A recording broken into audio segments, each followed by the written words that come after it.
Let's just face it, City are definitely the favorites to win it yet again. I think they might even go on a double or a treble this season. हो सकता है, बिल्कुल हो सकता है. Champions league के लिए भी चैलेंज करे city. I think Man City would be up there इस सीजन पक्का. Okay. Man City would be up there. I think finals खेल सकती है.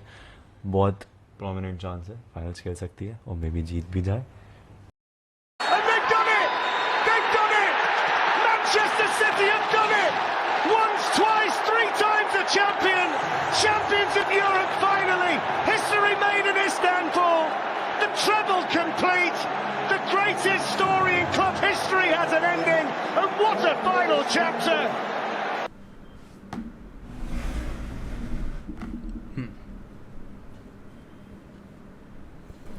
Sorry guys, Lukaku made me do it.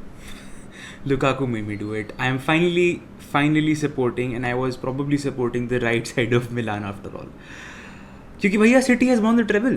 City has done what we were all anticipating since the start of the season. मैं नहीं, बहुत लोगों ने सोच ही लिया था when Erling Haaland was sealed कि Man City would do this, and Man City have done this. Pep Guardiola has broken his Champions League curse and gone on and done what Pep Guardiola usually does with teams, makes them champions. और इससे पहले कि man city की तबीयत से तारीफ़ की जाए, हम पहले इंटर मिलान की बात करेंगे. क्योंकि यार आई वॉज नॉट एक्सपेक्टिंग कि इंटर मिलान और AC मिलान के सेमीफाइनल में इंटर मिलान जीतेगी, but it was the mentality, it was there quality of players जो कि उन्हें फाइनल में लेकर के आए. And they had city in the first half, I am not gonna lie, they had city in the first half. और इज़्ज़त बढ़ गई है काफ़ी प्लेयर्स के लिए, इज़्ज़त बढ़ गई है इंटर के लिए. Although I am wearing N AC Milan kit and I would support AC Milan in future seasons because I relate with the legends more. But inter के लिए रिस्पेक्ट बढ़ गई होगी आई थिंक काफ़ी क्लब्स की, क्योंकि जो 4-0 और 5-0 की डिफीट हम एंटिसिपेट कर रहे थे वैसा कुछ नहीं हुआ. इज़्ज़त बढ़ चुकी है डिमार्को के लिए, and I think real Madrid को से साइन कर लेना चाहिए. क्या तुम अल्फोंसो डेविस से पैसे फेंक के मार रहे हो यार. इज़्ज़त बढ़ चुकी है ब्रोजोविच के लिए, जो कि अब समझ में आता है क्रोएशियन टीम का इतना इंटेग्रल पार्ट क्यों है. इज़्ज़त बढ़ चुकी है लाउटारो मार्टिनेज के लिए, जिसके पीछे बहुत सारे क्लब्स लगने वाले हैं समर ट्रांसफर विंडो में. और इज़्ज़त बढ़ चुकी है ऑब्वियसली सिमोने इंजागी के लिए. इज़्ज़त बढ़ चुकी है सिमोने इंजागी के लिए इसलिए क्योंकि मुझे उसके अपॉइंटमेंट में इतना बिलीफ नहीं था. आई थॉट कि he is not a valuable successor to Antonio Conte who won them the scudetto. But Simone Inzaghi has proved everyone wrong by taking Inter to a final against a robot of a team actually, जहाँ पर जीतने के chances बहुत ही minimal थे. सबने उनको right of कर दिया था, बहुत ही गंदे ऑड्स थे मतलब उनके against, and still they delivered a very good performance. पर अब बात करते हैं the team of the hour, the team of the season. Man City has done what no English team has been able to do since Manchester United in 1999, and that is to complete a European treble. Premier League, FA cup और Champions League 3-peat हो चुका है. 3 लगातार premiere leagues Guardiola ने जीत ली हैं Manchester city के साथ. FA cup और चैम्पियंस लीग में मैं ये ज़रूर कहूँगा कि स्पेशली फाइनल में अगर आप उस फाइनल को एज अ सिंगुलर मैच लें, आप ये कहेंगे कि सिटी जीतना आउटराइट डिज़र्व नहीं करती थी. FA कप में पेप गार्डियोला अपने घुटनों पे उतर गए थे बेसिकली, और 5 सेंटर बैक उतार दिए थे. बिल्कुल ही डेस्परेट डिफेंडिंग हो रही थी एट द एंड, क्योंकि मैनचेस्टर यूनाइटेड काफ़ी पोटेंशियल रख रही थी थ्रेट लेकर के आने का, गोल स्कोर करने का, but okay city was resilient. In this final they scored a goal. Score hero वाला गोल था जिसकी हम बात करेंगे ऑब्वियसली. बिल्कुल ही अगर आपने स्कोर हीरो वाला गेम खेला है तो आप समझ सकते हैं कि मैं किस चीज़ की बात कर रहा हूँ. But it was a good goal, but still City had to defend, and City did that well, and Pep was nervous, so was the team, especially in the first half. But that killed it. And because of that nervousness, because of that edginess, आप ये कह सकते हैं कि City was not the outright deserving winner in these two finals, but अगर आप पूरे season को उस तराजू में तोलते हैं और पर्सपेक्टिव में लेकर के आते हैं तो आप कहेंगे कि हाँ यार City deserve it. World cup के पॉइंट तक जहाँ सिटी ऐसा लग रहा था कि लीग हार चुकी है, आर्सेनल लीग को लेकर के जाने वाली है, फिर वहाँ कुछ सिचुएशनल चीज़ें ऐसी हुई कि आर्सेनल बॉटल कर जाती है और सिटी एक ऐसा प्लान फॉलो करती है जो मैंने कभी नहीं सोचा था कि पेप गार्डियोला अपने मैनेजरियल करियर में फॉलो करेगा. He shift to a back 3.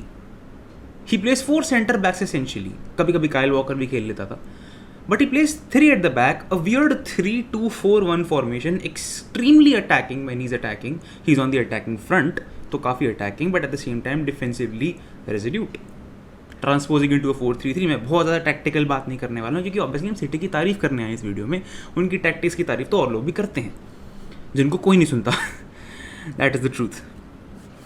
But हाँ, पेप गार्डियोला ने अपने आप को ढाला सिचुएशन के हिसाब से, अडेप्ट किया उस सिचुएशन के हिसाब से, और उन प्लेयर्स ने भी किया, जिनमें से मैं कुछ का जिक्र अब करना चाहता हूँ जिन्होंने आई थिंक सिटी के सीज़न को डिफाइन किया है.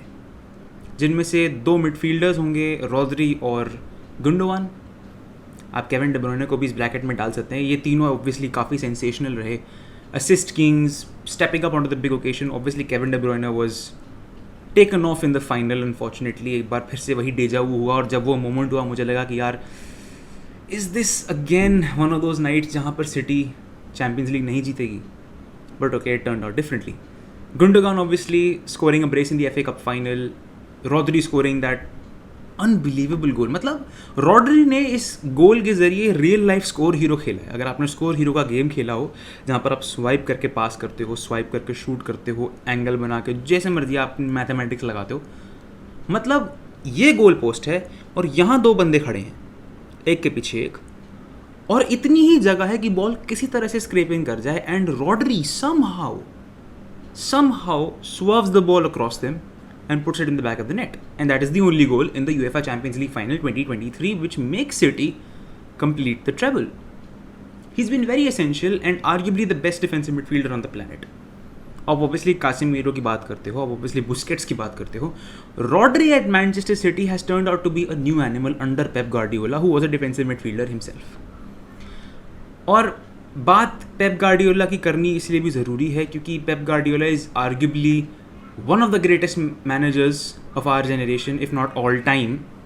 और उसने फुटबॉल कंप्लीट किया है, और जहाँ वो जाता है वैसे प्लेयर्स को ट्रांसफॉर्म करता है. फिर चाहे वो गुंडोवान हो जो कि उतना टैलेंटेड नहीं माना जाता था. I would say he was rated eight Dortmund but he was not that highly rated. Rodri from Atletico Madrid, people were seeing यार कि ये बंदा फर्नांडिनो को कैसे रिप्लेस करेगा. But boy has he done that. He's been exceptional. And then Kevin De Bruyne, of course. Assist king, one of the best midfielders, if not the best midfielder on the planet.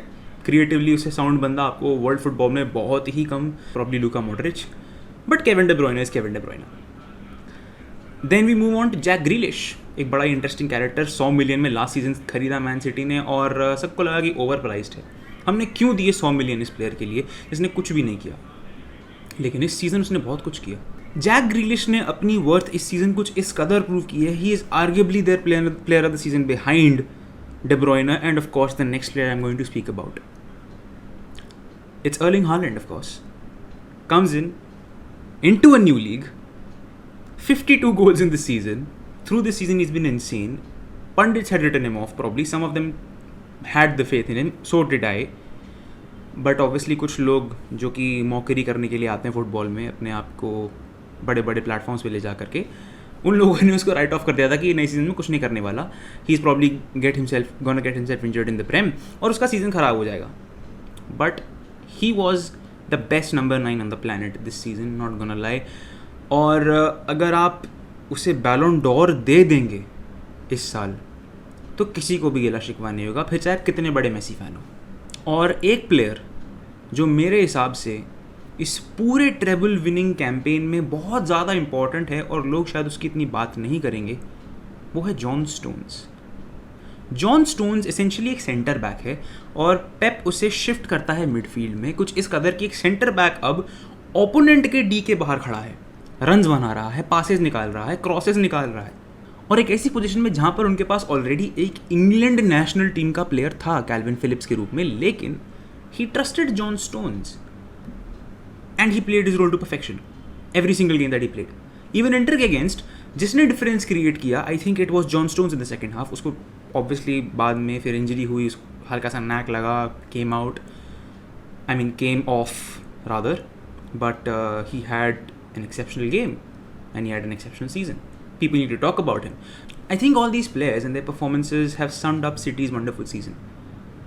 They achieved what they wanted to achieve since the Saudi ownership came in, और finally Pep Guardiola ने वो करके दिखा दिया है. Obviously आप इस team को कह सकते हैं कि इन लोगों ने पैसे फेंक करके ट्रॉफीज़ खरीद ली हैं. पैसे फेंके, प्लेयर्स आ गए, उन्होंने ट्रॉफीज़ दिला दी. बट आप सिर्फ पैसे फेंक करके एक टीम नहीं बना सकते, आपको उन प्लेयर्स को खिलाना आना चाहिए, उन प्लेयर्स को साथ में खेलना आना चाहिए। यही फ़र्क है मैन सिटी और PSG में कि मतलब मैन सिटी अगर पैसे फेंक रही है तो उसके बदले में वो एक साथ खेल रही है, और ऐसा खेल रही है जैसा पूरी दुनिया में कोई नहीं खेलता, और चैम्पियंस लीग जीत रही है। वहीं PSG सिर्फ पैसे फेंक रही है और अपने एग्जिस्टेंस में कभी भी वो चैम्पियंस लीग नहीं जीतने वाले।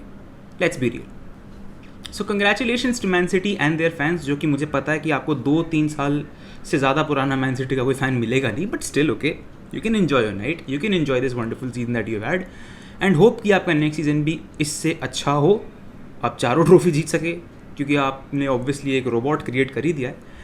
अब वो रोबोट आपको अगले सीजन 4 ट्रॉफीज जिता के देगा या नहीं, ये थोड़ी सी इंटरेस्टिंग बात देखने वाली होगी। I guess it's time for me to sign off, and Lukaku को ट्विटर पे गाली देते हैं जाके। चलो बाय। And with that, the 2022-23 football season comes to an end. पर क्यों यार?